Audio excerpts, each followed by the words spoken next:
Okay, Alex, I want you to think about a specific, universally terrifying experience. A moment where you are in control of a 2-ton metal machine, moving at 70 miles per hour, and you suddenly realize you have absolutely no idea what the person next to you is doing, or what you are supposed to do next. Oh, wow. That is a very dramatic way to start the podcast. But I know exactly what you are talking about. It is driving in America. Yes, specifically, navigating the American highway system. Or worse, dealing with car trouble on the side of the road. Oh, that is a special kind of nightmare. On a scale of 1 to 10, my anxiety when I have to drive in a new city or deal with anything related to cars is easily a 9, maybe a 10 if it is raining, and my GPS starts saying recalculating in a very judgmental voice. A 10.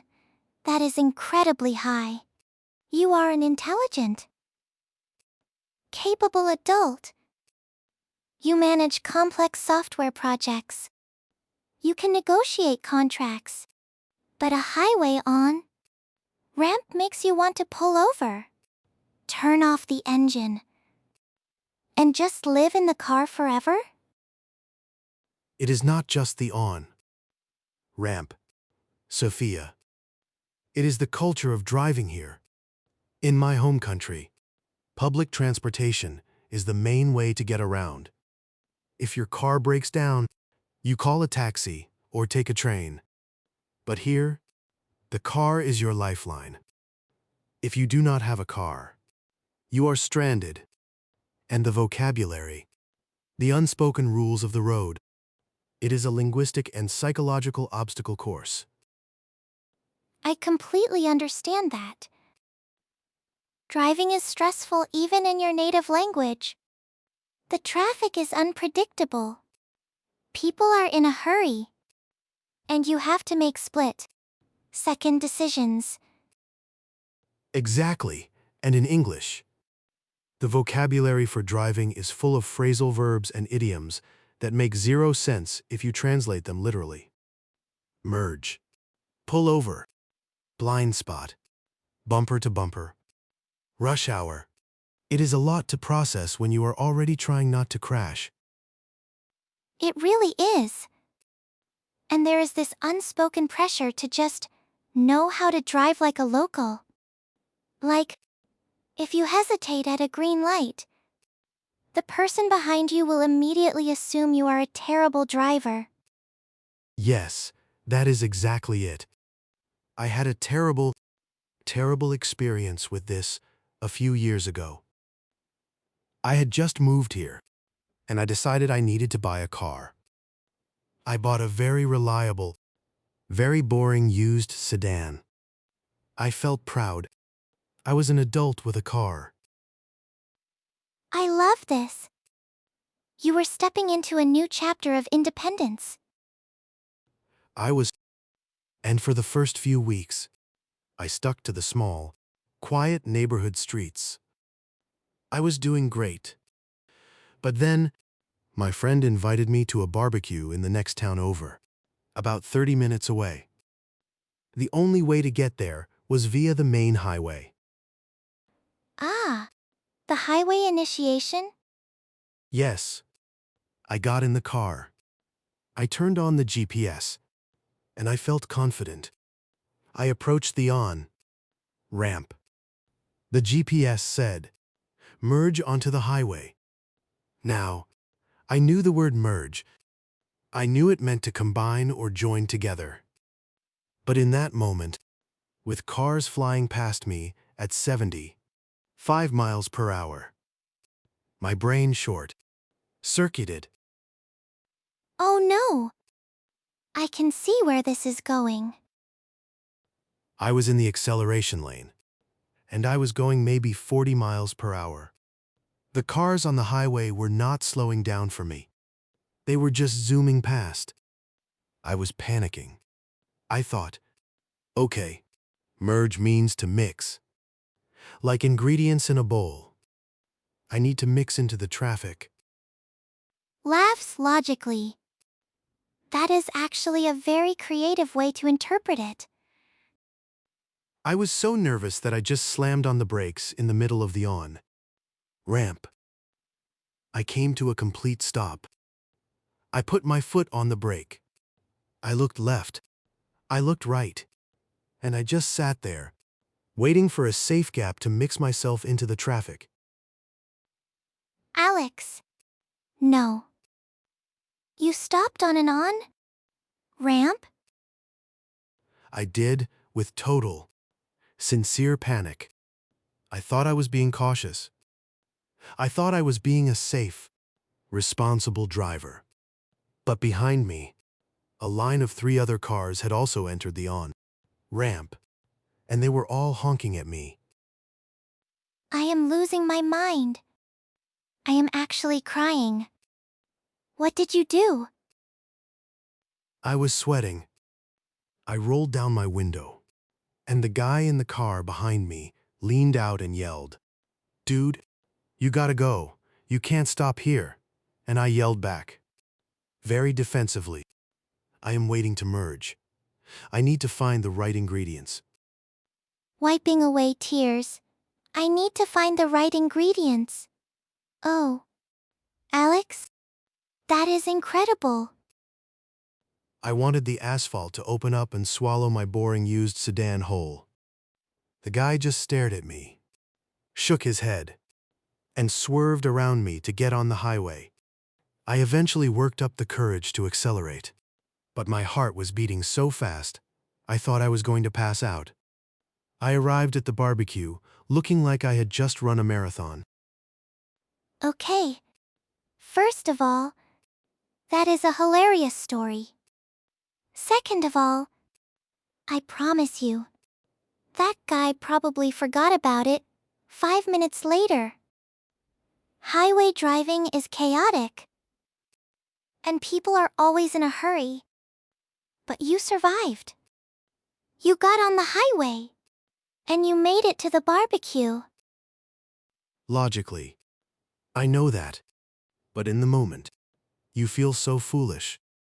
You are an adult, but you feel like a child who just got their learner's permit and doesn't understand the basic rules of physics. I hear you. It is that gap between your actual intelligence and your ability to process fast. Hi. Stakes?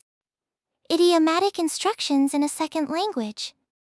But let's look at what actually happened. You recognize the word merge. You just froze under pressure. That is a very normal human reaction. I suppose so. But it made me realize how much I rely on feeling in control. When you're driving, you are responsible for your life and the lives of others.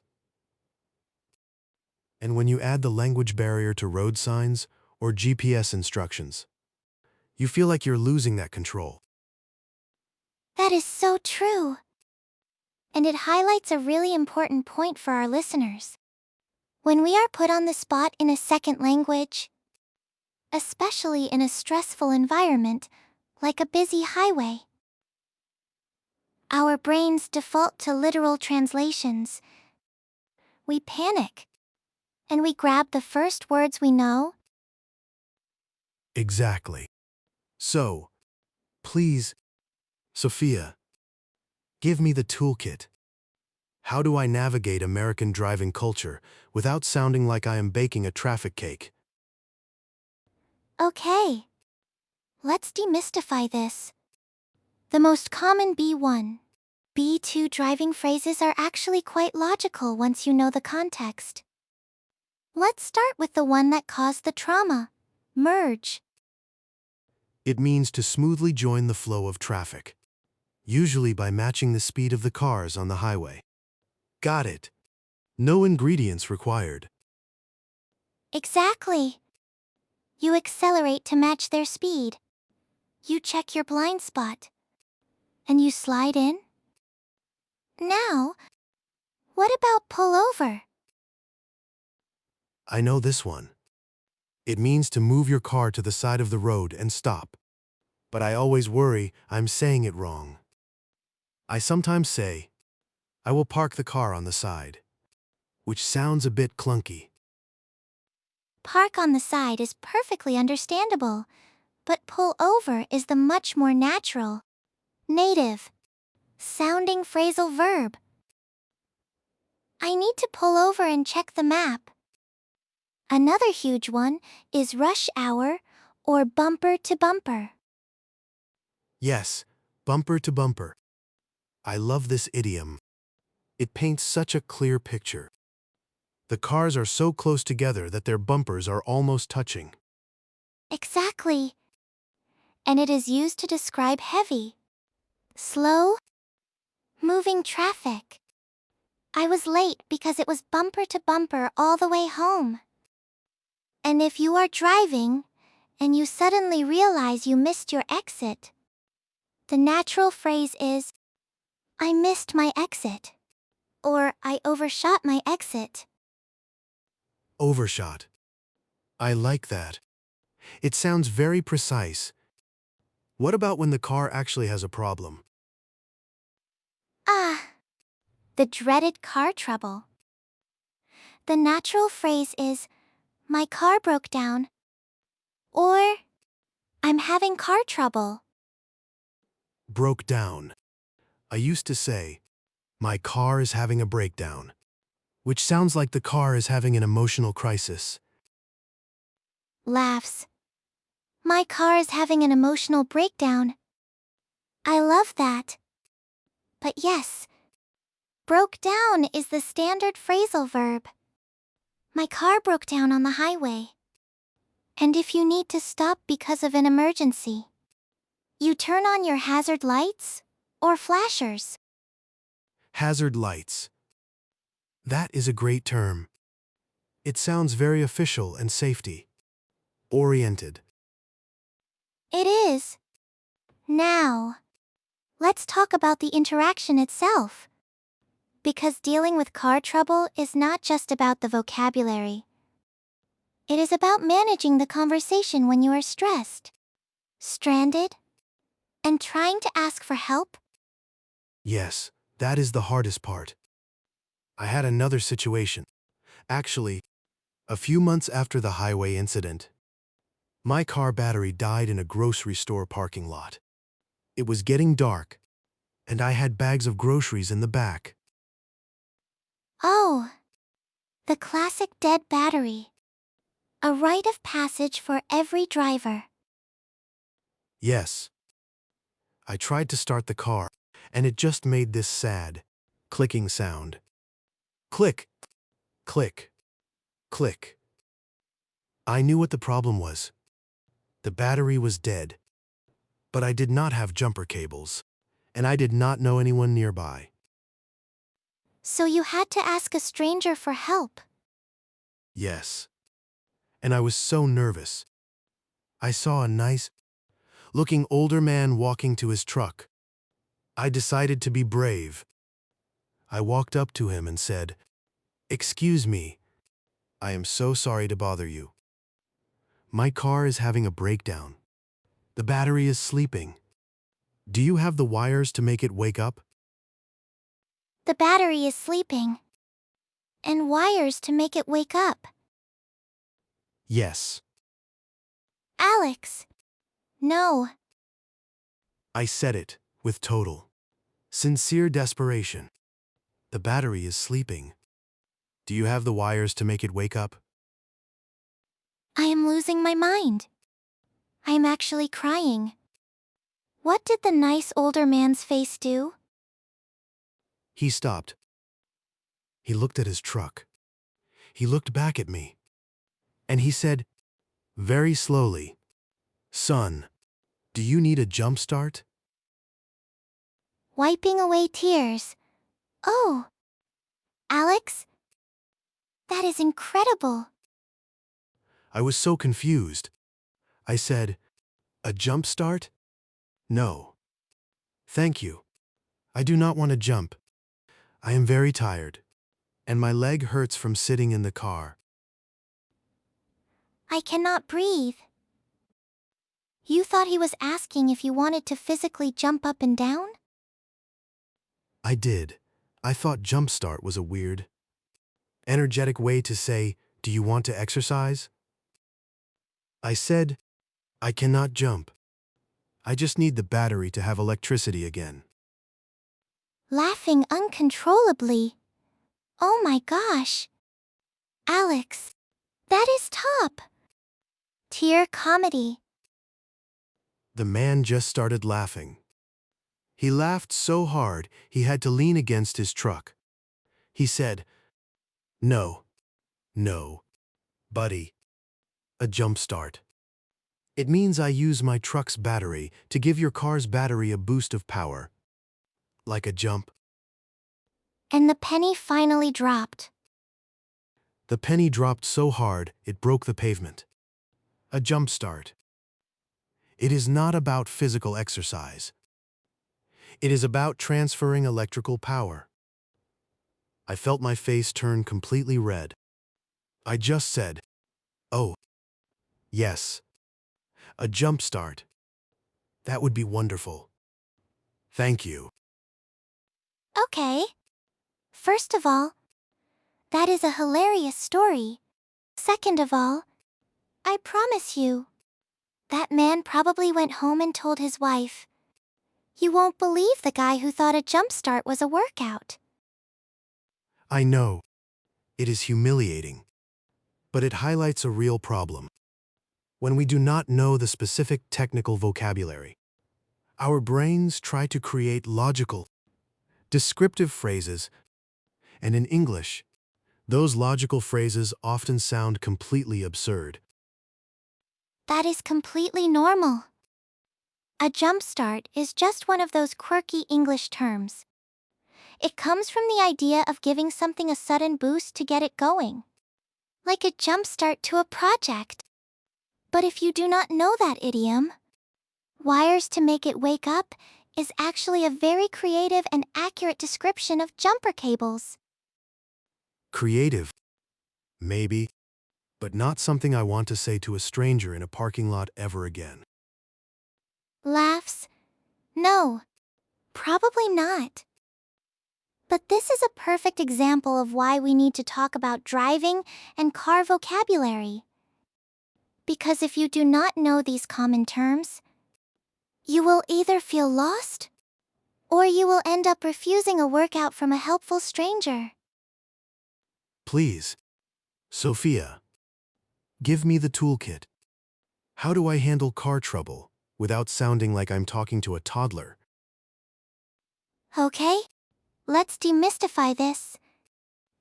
If your car won't start, the most natural B1, B2 way to ask for help is to be direct and use the correct terms.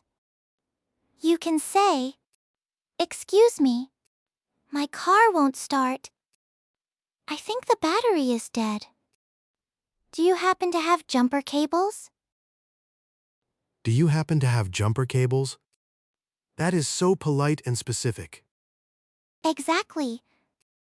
And if they say yes, you can say, "Would you mind giving me a jump start?" Would you mind giving me a jump start? I like that. It is a very natural, polite request. Yes. And notice the phrase jumper cables. Those are the actual wires with the red and black clamps. Another huge one to know is a flat tire. Oh, I know this one. A flat tire. When the rubber part of the wheel loses all its air. Exactly. And if that happens, you might need to call for roadside assistance or a tow truck. Roadside assistance. That sounds very professional. Like a superhero service for cars. Lavs, it kind of is. I need to call roadside assistance because I have a flat tire. It is clear, concise, and perfectly natural. You do not need to say the tire is sad or sleeping. Just state the facts. Okay, this is making me feel much more prepared. But Sophia, I have to be honest. All of this driving anxiety, it is deeply tied to a feeling of inadequacy. I hear you. Say more about that? Well, when you move to a new country, you lose a lot of your everyday competence. In my native language, I know how to drive. I know how to change a tire. I know how to navigate the roads. I am a capable adult. But in English, I am reduced to sitting in a parking lot, pointing at my engine, and saying, "It is sleeping. Please help." That is such a profound and valid feeling. We spend our whole lives building competence. We want to be good at our jobs, good at managing our lives, good at communicating. So when we try to do a simple thing, like ask for a jump start in a second language, and we suddenly do not know the basic vocabulary, it feels like a blow to our ego. Exactly. You feel like you're regressing. You think, I am a senior software developer. I build complex systems. Why can I not ask for jumper cables without sounding like a poet? Because you have never needed to know this specific. Everyday vocabulary, it is a highly specific context with its own rhythm. Being a beginner at dealing with car trouble does not make you less intelligent. It just means you're learning a new skill. In a new language. In a new culture. That is triple the cognitive load. That is a really nice way to look at it. I usually just focus on the awkwardness of the moment.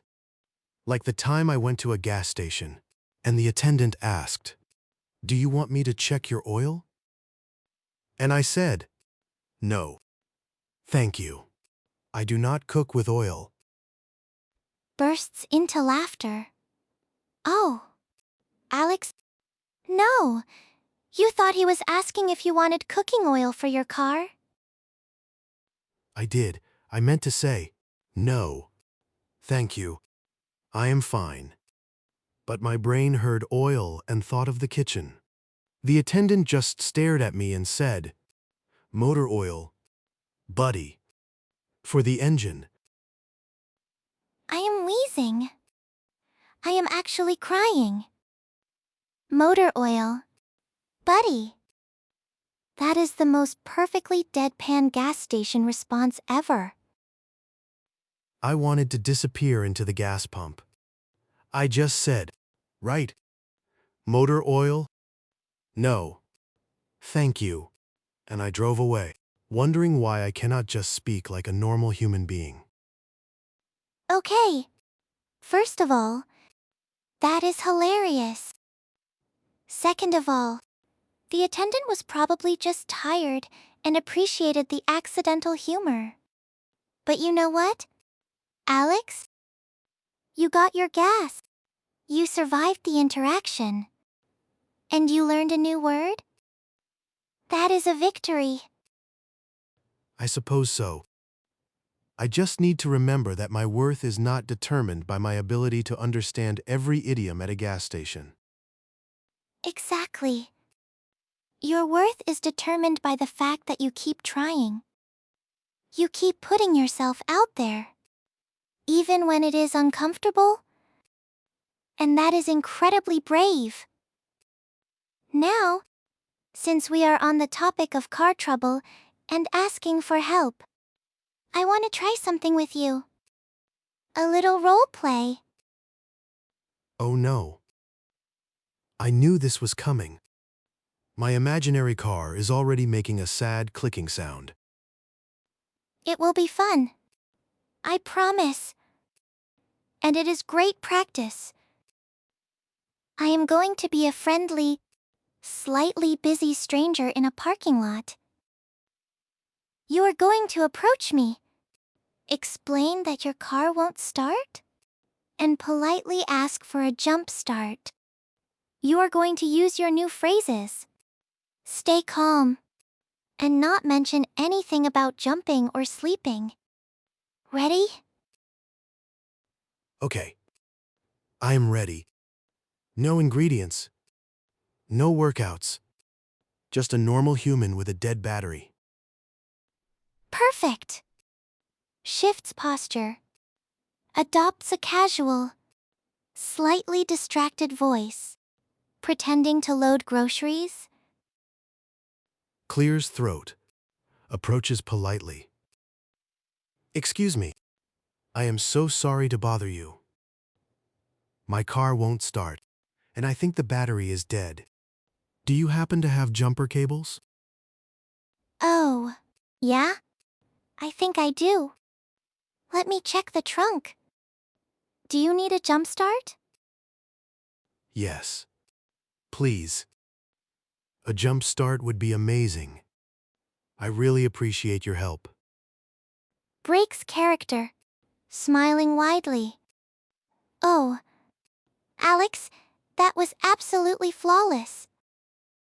Really? It felt a little bit formal, but I was trying to be clear.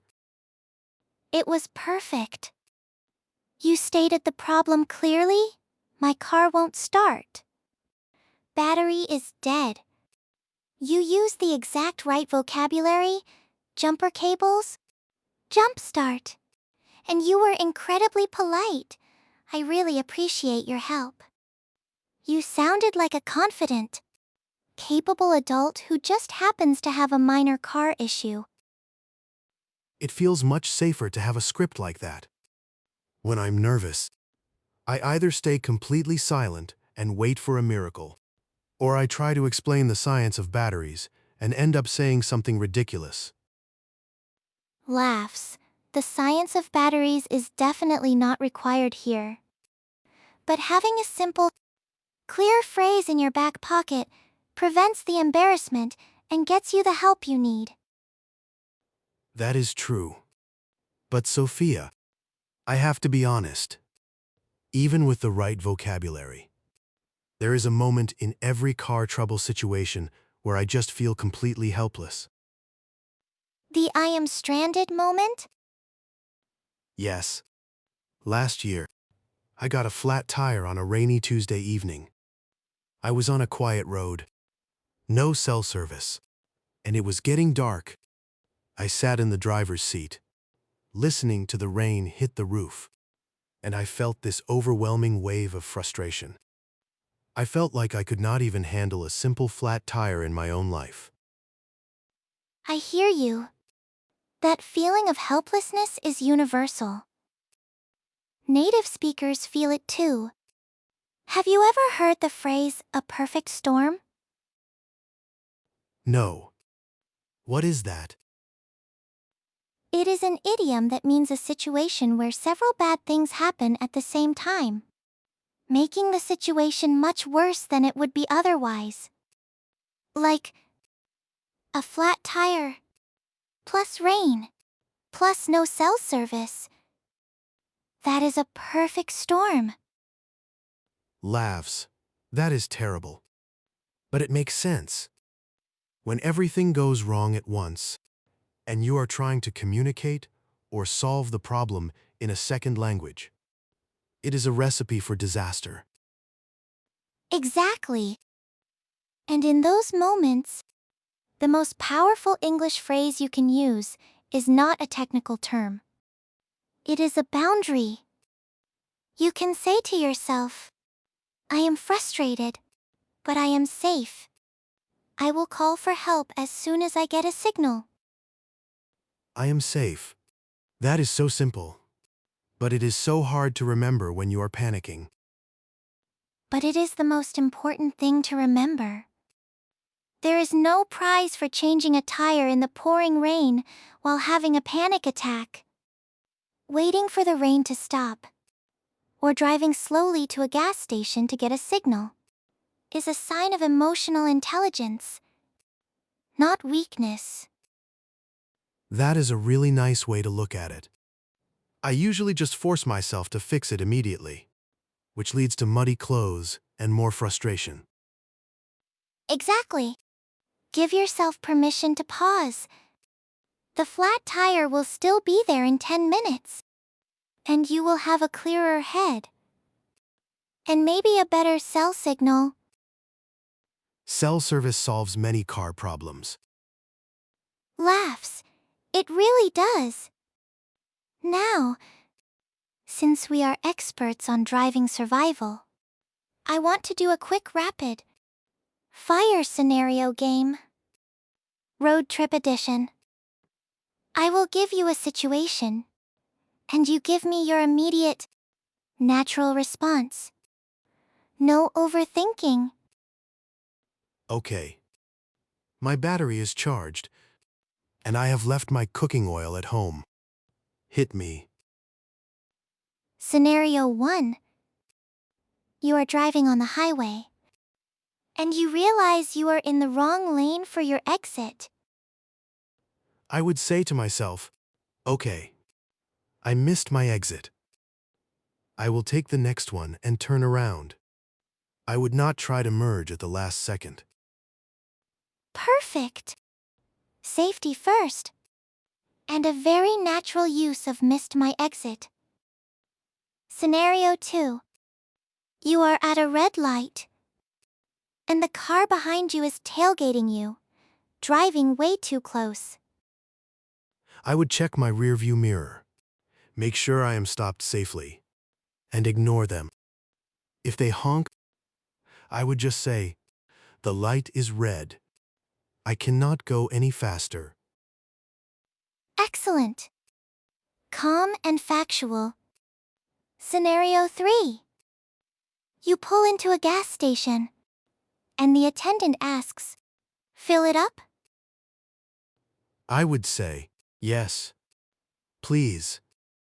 Fill it up with regular, and could you also check the tire pressure?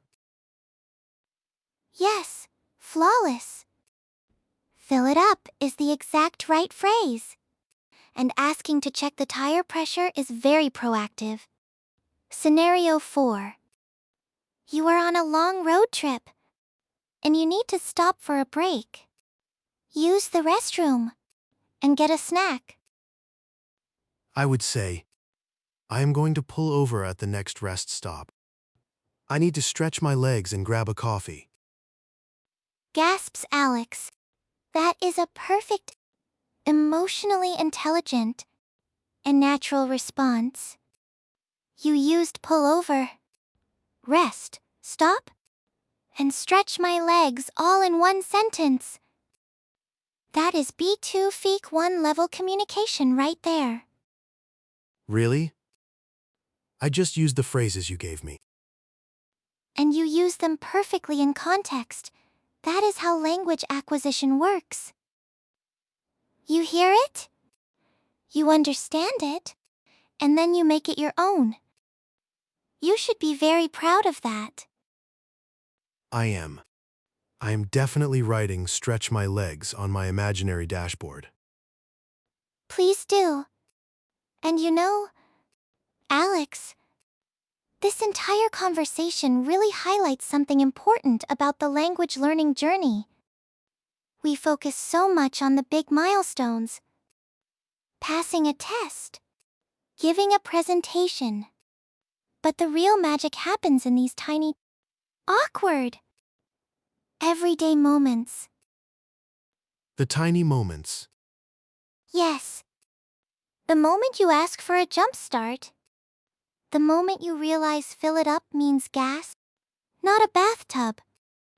The moment you confidently say, I missed my exit. I will turn around. Those are the moments where you are actually living the language. You are not just studying it, you are using it to navigate your life and advocate for yourself. That is a really beautiful way to look at it. I usually just think of those moments as embarrassing failures. But they are actually proof of progress. Exactly. Every awkward question is a victory. Every misunderstood phrase is a lesson learned. You are building your confidence 1 mile at a time. 1 mile at a time. I like that. I'm going to use that. You should. Now, to wrap up our driving survival guide, I have to ask, did you ever find the right ingredients to merge onto the highway? Laughs. You know what, Sophia? Yes, I did. I practiced on quiet weekends. I learned to match the speed. And now, I can merge like a local, well, maybe not a local, but at least like a very cautious, law-abiding driver. That is a huge victory. You faced the highway. You asked for help when you needed it? And you succeeded. I did. And if my car ever breaks down again, I know exactly what to say. Excuse me, my battery is dead. Do you happen to have jumper cables? Laughs, that is the smartest thing you could possibly say. Thank you. Alex, this conversation was exactly what I needed. I feel so much more confident about the idea of a road trip and not feeling like an alien behind the wheel. I am so glad to hear that. Alex, and to all our listeners out there, if you feel anxious about driving or dealing with car trouble in English, remember this: it is okay to ask for help. It is okay to miss your exit. And you never, ever need to offer your car a workout. And if a gas station attendant asks about oil, just remember, they mean motor oil, not the kind you use for salad dressing. Exactly. We will see you all next time. Keep your tank full, your hazards ready, and bye. Alex. Bye, Sophia.